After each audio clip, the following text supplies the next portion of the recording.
When performing your daily oral hygiene routine, it is crucial that you don't skip over cleaning this important muscle in your body, your tongue. My name is Catherine. I'm a dental hygienist and myofunctional therapist. Let me share with you the correct way to use a tongue scraper. To start, stick your tongue out all the way. Next, put the tongue scraper as far back on your tongue as you can.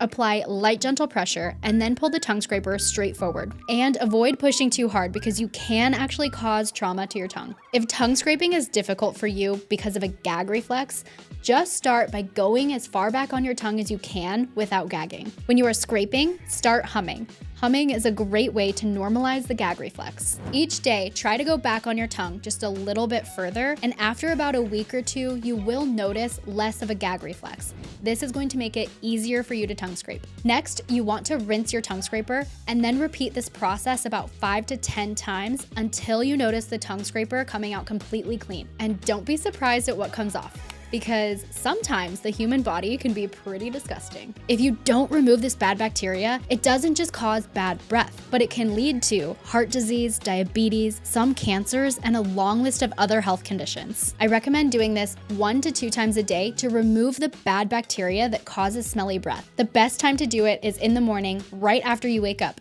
even before you brush your teeth. Tongue scraping is quick and easy once you get into the routine, and it only takes just a few seconds a day. I recommend using the copper ones because they're antimicrobial and more durable, unlike the plastic ones. Make sure to keep it clean by washing it like a dish daily.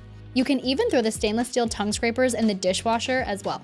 Small tongue scrapers like this one are great for people with limited dexterity who may only be able to use one hand. Now, if you are learning to tongue scrape to cure or battle your bad breath, you should also check out my DIY mouthwash guide. You can get it for free by using the link in the description below. If you want to learn more of my best tips and tricks on proper oral care, watch this next video here.